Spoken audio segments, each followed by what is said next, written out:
வணக்கம். தமிழ்நாடு பாஜக தலைவர் மற்றும் அவசரமாக டெல்லி பறந்து அமித்ஷாவை சந்தித்து அண்ணாமலை பரபரக்கும் அரசியல் களம்.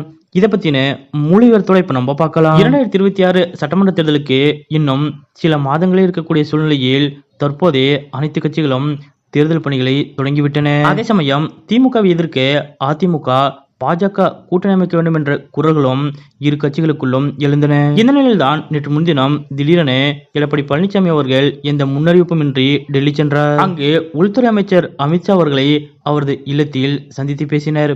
சுமார் 2 மணி நேரம் வரை இந்த சந்திப்பு நடந்துள்ளது. அடுத்த சிறிது நேரத்தில் அமித்ஷா அவர்கள் தனது எக்ஸ் பக்கத்தில் 2026 தமிழகத்தில் தேசிய ஜனநாயக கூட்டணி ஆட்சி அமைக்கும் என்று பதிவிட்டார். இதனால் அதிமுக பாஜக கூட்டணி ஏறக்குறைய உறுதியாகிவிட்டதாகவும் விரைவில் அதிகாரப்பூர்வ அறிவிப்பு வெளியாகும் என்றும் கூறப்படுகிறது. இப்படிப்பட்ட நிலையில்தான் அண்ணாமலை அவர்கள் இன்றைய தினம் திடீரென அவசரமாக டெல்லி பயணம் மேற்கொண்டு அமித்ஷா அவர்களை சந்தித்திருக்கிறார். அதாவது தமிழகத்தில் பாஜக மாநில தலைவர் அண்ணாமலை அவர்கள் தொடர்ந்து அதிமுகவை கடுமையாக விமர்சனம் செய்து வருகிறார். அண்மையில் கூட அதிமுக பாஜகவோடு கூட்டணி அமைக்க தவம் கிடப்பதாக அண்ணாமலை அவர்கள் கூறியிருந்தார். இது அதிமுக கட்சிக்குள் மிகப்பெரிய அளவில் சலசலப்பை ஏற்படுத்தியது. இப்படிப்பட்ட நிலையில்தான் நேற்று முன்தினம் டெல்லி சென்று அமித்ஷா அவர்களை சந்தித்த எடப்பாடி பழனிசாமி அவர்கள் பாஜக மாநில தலைவர் அண்ணாமலை அவர்களை பதவியிலிருந்து நீக்கிவிட்டு வேறொருவரை நியமிக்க வேண்டும் என்று வலியுறுத்தியதாக கூறப்படுகிறது. இதனால் தமிழக பாஜக மாநில தலைவர் அண்ணாமலை அவர்கள்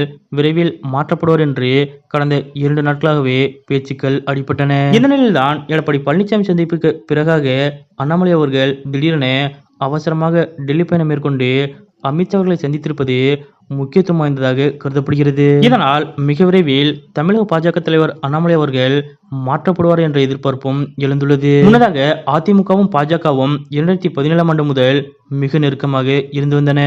2019 மக்களவைத் தேர்தல், 2021 சட்டமன்ற தேர்தலை இரு கட்சிகளும் கூட்டணி அமைத்து சந்தித்தன. ஆனால் அப்போது அறிஞர் அண்ணா ஜெயலலிதா குறித்து அண்ணாமலை அவர்கள் பேசியது கூட்டணிக்குள் சலசலப்பை உண்டாக்கியது. இதனை காரணம் காட்டி 2023 ஆண்டு தேசிய ஜனநாயக கூட்டணியிலிருந்து அதிமுக வெளியேறியது குறிப்பிடத்தக்கது. மேலும் இதனைத் தொடர்ந்து 2024 மக்களவைத் தேர்தலை அதிமுக பாஜக ஆகியவை தனித்தனி அணிகளை அமைத்து எதிர்கொண்டன.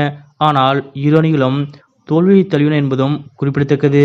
இந்த நிலையில்தான் பாஜக மாநில தலைவர் அண்ணாமலை அவர்களை மாற்றினால் 2026 சட்டமன்ற தேர்தலில் பாஜகவோடு அதிமுக கூட்டணி வைக்கும் என்று அதிமுக பொதுச் செயலாளர் எடப்பாடி பழனிசாமி அவர்கள் அமித்ஷா அவர்களிடம் கண்டிஷன் போட்டதாக கூறப்படும் நிலையில் இன்றைய தினம் திடீரென அண்ணாமலை அவர்கள் டெல்லி புறப்பட்டு சென்று அமித்ஷா அவர்களை சந்தித்துள்ள இந்த நிகழ்வு பற்றிய உங்களுடைய கருத்துக்கள் என்ன அப்படிங்கிறத மறக்காம கமெண்ட்ல குறிப்பிடுங்க.